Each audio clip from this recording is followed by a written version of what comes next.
Hello friends, T J creative വ്ളോഗ്സിൻ്റെ പുതിയൊരു വീഡിയോയിലേക്ക് എല്ലാവർക്കും സ്വാഗതം. നമുക്കിന്ന് അടിപൊളിയായിട്ടൊരു ചെമ്പല്ലി കറി വെച്ചാലോ, മാങ്ങയൊക്കെ ഇട്ട്. അപ്പോൾ അതിൻ്റെ എന്തൊക്കെയാണ് ഇൻഗ്രീഡിയൻസ് വേണ്ടതെന്ന് നോക്കാം. ആദ്യമായിട്ട് ഞാൻ ഇവിടെ 3/4 കിലോ ചെമ്പല്ലിയാണ് എടുത്ത് വെച്ചിരിക്കുന്നത്. അതിനായിട്ട് 3 ടേബിൾ സ്പൂൺ മുളക് പൊടി, 1/2 ടേബിൾ സ്പൂൺ മല്ലിപ്പൊടി, 1/2 ടേബിൾ സ്പൂൺ മഞ്ഞൾപ്പൊടി, 1/4 ടേബിൾ സ്പൂൺ കുരുമുളക് പൊടി, ഉപ്പ് ആവശ്യത്തിന്. പിന്നെ നമുക്കൊരു വലിയ കഷ്ണം ഇഞ്ചി ചതച്ചതാണ് വേണ്ടത്, ഒരു 7 ചെറിയ ഉള്ളി, 3 പച്ചമുളക്, പിന്നെ 2 മാങ്ങയാണ് ഞാനിവിടെ അരിഞ്ഞു വെച്ചിരിക്കുന്നത്. പിന്നെ നമുക്ക് തേങ്ങാപ്പാലിനായിട്ട് കുറച്ച് വേപ്പിലയും ഒരു 6 ടേബിൾ സ്പൂൺ തേങ്ങ ചിരകിയതുമാണ് വേണ്ടത്. ഇനി ഇതൊക്കെ വെച്ചിട്ട് എങ്ങനെയാണ് കറി പ്രിപ്പയർ ചെയ്യുന്നത് നമുക്ക് നോക്കാം. ആദ്യമായിട്ട് നമുക്ക് ഈ എടുത്തു വെച്ചിരിക്കുന്ന പൊടികളിലേക്ക് 1 ടേബിൾ സ്പൂൺ വിനാഗിരി ഒഴിച്ചു കൊടുക്കാം. ഈ പൊടികളൊക്കെ ഒന്ന് മിക്സ് ചെയ്യാൻ വേണ്ടിയിട്ട് 1 ടേബിൾ സ്പൂൺ വിനാഗിരി ഒഴിച്ചു കൊടുക്കുക. അതിനുശേഷം നമ്മൾ ചതച്ച് വെച്ചിരിക്കുന്ന ഇഞ്ചി, 3 പച്ചമുളക് അതിലേക്ക് ഇട്ട് കൊടുക്കുക. എന്നിട്ട് നമുക്ക് 1 ടേബിൾ സ്പൂൺ വെളിച്ചെണ്ണ കൂടി ഇതിലേക്ക് ഒഴിച്ചു കൊടുക്കാം.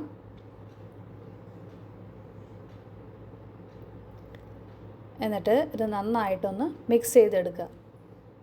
ഇങ്ങനെ ചെയ്യുമ്പോൾ കറിക്ക് പ്രത്യേകമായിട്ടൊരു ടേസ്റ്റും ഒരു മണമൊക്കെ വരുന്നതായിട്ട് എനിക്ക് ഫീൽ ചെയ്തിട്ടുണ്ട്. അപ്പോൾ ഈ ഒരു സ്റ്റെപ്പ് നിങ്ങൾ തീർച്ചയായും മിസ് ചെയ്യാതെ ചെയ്തു നോക്കുക. അത് നിങ്ങൾ ചെയ്ത് നോക്കിയിട്ട് എനിക്ക് ഫീഡ്ബാക്ക് അറിയിക്കുക കേട്ടോ. അപ്പോൾ ഇങ്ങനെ ചെയ്യുമ്പോൾ നമുക്ക് നല്ലൊരു കളറൊക്കെ വരുന്നതാണ് ആ അരപ്പിന്. ഓക്കെ, നമുക്കിനി ചട്ടി അടുപ്പത്തേക്ക് വെച്ചിട്ടുണ്ട്. ഞാൻ 1 കപ്പ് വെള്ളമാണ് ഒഴിച്ചിരിക്കുന്നത്. വലിയ കപ്പിന് 1 കപ്പ് വെള്ളം, പച്ചവെള്ളമാണ് കേട്ടോ ഞാൻ ഒഴിച്ചിരിക്കുന്നത്. ഇതിലേക്ക് നമ്മൾ നേരത്തെ മിക്സ് ചെയ്ത് വെച്ചിരുന്ന പൊടികൾ ഇട്ട് കൊടുക്കാം. നമുക്ക് നേരത്തെ മിക്സ് ചെയ്ത് വെച്ച പൊടികൾ ഇതിലേക്ക് ഇട്ട് കൊടുക്കുക. എന്നിട്ട് ഇത് നന്നായിട്ട് തിളച്ച് വരുന്നവരെ നമുക്കൊന്ന് വെയിറ്റ് ചെയ്യാം. നന്നായിട്ട് തിളച്ച് വന്നതിന് ശേഷം മാത്രമേ നമ്മൾ കഷ്ണങ്ങളൊക്കെ ഇതിലേക്ക് ഇട്ട് കൊടുക്കുകയുള്ളൂ. അപ്പോൾ അതുവരെ നമുക്കൊന്ന് വെയിറ്റ് ചെയ്യാം. കണ്ട, അരപ്പ് നന്നായിട്ട് വെള്ളത്തിലേക്ക് മിക്സ് ചെയ്തിട്ട് നന്നായിട്ടൊന്ന് തിളച്ച് വരട്ടെ. അപ്പോൾ ഈ സമയത്തൊക്കെ ഉപ്പൊക്കെ പാകമാണോ എന്ന് നമുക്ക് നോക്കിയിട്ട് ഉപ്പൊക്കെ വേണമെങ്കിൽ ഉപ്പൊക്കെ ഇട്ട് കൊടുക്കാം കേട്ടോ. മാങ്ങയിട്ട കറി പൊതുവെ എല്ലാവർക്കും നല്ലൊരു ഇഷ്ടപ്പെട്ട വിഭവമാണല്ലോ. പിന്നെ മാങ്ങയുടെ പുളിയൊക്കെ നോക്കിയിട്ട് വേണം കേട്ടോ നമുക്ക് മാങ്ങ ആഡ് ചെയ്യാനായിട്ട്. ഞാൻ എടുത്തിരിക്കുന്ന മാങ്ങക്ക് പുളി കുറവായിരുന്നു, അതാണ് ഞാൻ 2 മാങ്ങ എടുത്തത്.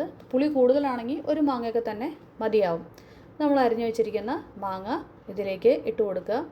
മാങ്ങയൊക്കെ നന്നായിട്ട് തിളച്ച് വരുന്നത് വരെ ഒന്ന് വെയിറ്റ് ചെയ്യുക. എന്നിട്ട് വേണം നമുക്ക് അടുത്ത സ്റ്റെപ്പിലേക്ക് കടക്കാനായിട്ട്.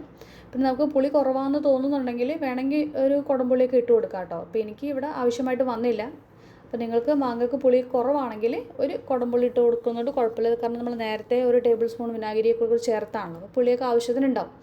ഇനി നമ്മൾ കഴുകി വൃത്തിയാക്കി വെച്ചിരിക്കുന്ന മീൻ കഷ്ണങ്ങൾ കറിയിലേക്ക് ഇട്ട് കൊടുക്കുക. മാങ്ങ വേകാനൊന്നും വെയിറ്റ് ചെയ്യേണ്ട, ജസ്റ്റ് ഒന്ന് തിളച്ചാൽ മതി. തിളച്ചതിന് ശേഷം നമുക്ക് മീൻ കഷ്ണങ്ങൾ കറിയിലേക്ക് ഇട്ട് കൊടുക്കാം. എന്നിട്ട് കറി നന്നായിട്ട് ചുറ്റിച്ച് വെക്കണം, അല്ലെങ്കിൽ നമുക്ക് മീൻ കഷ്ണങ്ങൾ ചിലപ്പോൾ അടിക്ക് പിടിക്കാനായിട്ട് സാധ്യതയുണ്ട്. അപ്പോൾ കയ്യിലും കൊണ്ട് കിളക്കി കഴിഞ്ഞാൽ മാങ്ങയും ഈ മീൻ കഷ്ണങ്ങളൊക്കെ പൊടിഞ്ഞു പോകാനൊക്കെ സാധ്യതയുണ്ട്. അപ്പോൾ അതുകൊണ്ട് ചട്ടി തുണി കൊണ്ട് പിടിച്ച് ചുറ്റിച്ച് വെക്കുന്നതാണ് നല്ലത്. ഞാൻ അതുപോലെയാണ് ഇവിടെ ചെയ്യുന്നത്. അപ്പോൾ ചുറ്റിച്ച് വെക്കുമ്പോൾ നമുക്ക് കറി അടിക്ക് പിടിക്കാതെ നല്ല ഭംഗിയായിട്ട് കഷ്ണങ്ങളൊക്കെ പൊടിഞ്ഞു പോകാതെയൊക്കെ കിട്ടും. ഇത് നന്നായിട്ട് തിളച്ച് വരുന്നവരെ നമുക്ക് ഒന്ന് വെയിറ്റ് ചെയ്യാം. നന്നായി തിളച്ചൊന്ന് പറ്റി വരണം, എങ്കിലാണ് നല്ലൊരു കറിയൊക്കെ മീനത്തിൽ പിടിച്ചിട്ട് അരപ്പൊക്കെ പിടിച്ച് നല്ല ടേസ്റ്റായിട്ട് മാംസമൊക്കെ കിട്ടുകയുള്ളൂ. അത് നന്നായിട്ട് തിളച്ച് വരുന്നവരെ നമുക്കൊന്ന് വെയിറ്റ് ചെയ്യാം. കണ്ട, മാങ്ങയൊക്കെ തിളച്ച് ഒന്ന് വെന്തൊക്കെ വന്നിട്ടുണ്ട്. നമുക്ക് മൂടി വെച്ച് തിളച്ചൊന്ന് പറ്റിച്ചെടുക്കാം. പറ്റിച്ച് വന്നതിന് ശേഷം മാത്രമേ നമുക്ക് തേങ്ങാപ്പാലൊക്കെ ഒഴിക്കാൻ പറ്റുള്ളൂ. അപ്പോൾ നമ്മൾ നേരത്തെ എടുത്ത് വെച്ചിരുന്ന തേങ്ങ നമുക്ക് അടിച്ചെടുക്കാം. പിന്നെ നമുക്ക് ചെയ്യേണ്ടത് ഇതിലേക്ക് താളിക്കാനായിട്ട് വേണ്ട സാധനങ്ങളാണ് നമ്മൾ മൊരിച്ചെടുക്കാൻ പോകുന്നത്. അതിനായിട്ട് നമ്മൾ 1 ടേബിൾ സ്പൂൺ വെളിച്ചെണ്ണ ഒഴിക്കുക പാനിലേക്ക്. വെളിച്ചെണ്ണ നന്നായിട്ട് ചൂടായി വരട്ടെ. ചൂടായി വന്നതിന് ശേഷം നമുക്ക് കുറച്ച് ഇൻഗ്രീഡിയൻസിനകത്ത് ചേർക്കാനുണ്ട്.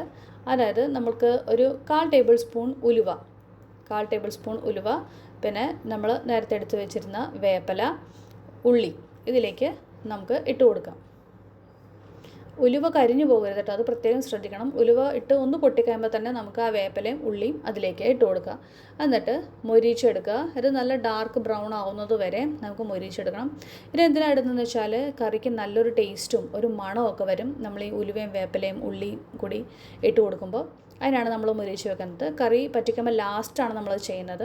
നമ്മൾ കറി ഒന്ന് പറ്റി വന്നിട്ടുണ്ട്. അപ്പം ഞാൻ എടുത്തു വെച്ചിരിക്കുന്ന 2ാം പാലാണ് ഇപ്പോൾ ആദ്യമായി ഒഴിക്കുന്നത്. ഞാൻ ഒരു 1/4 ഗ്ലാസ് മാത്രമേ 2ാം പാൽ എടുത്ത് വെച്ചിരുന്നുള്ളൂ. 1/4 ഗ്ലാസ് 2ാം പാലും 1/4 ഗ്ലാസ് തലപ്പാലുമാണ് എടുത്ത് വെച്ചിരിക്കുന്നത്.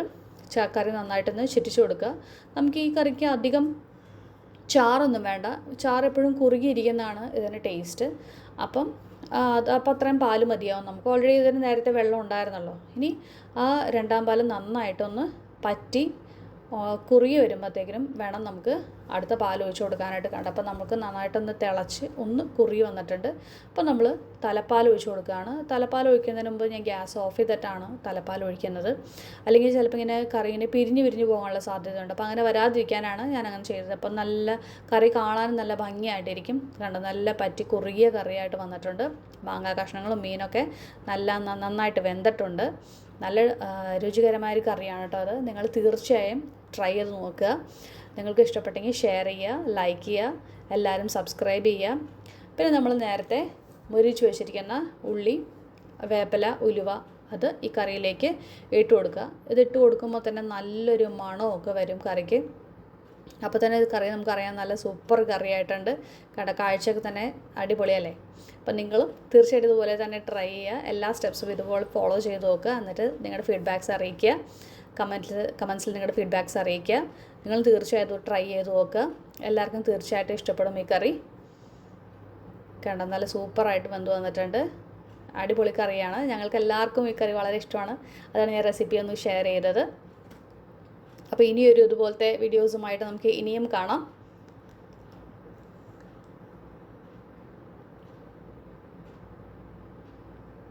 അപ്പോൾ ഇതാണ് നമ്മുടെ ഫൈനൽ ലുക്ക് കറിയുടെ. അപ്പോൾ ഓക്കെ, താങ്ക്സ് ഫോർ വാച്ചിങ്.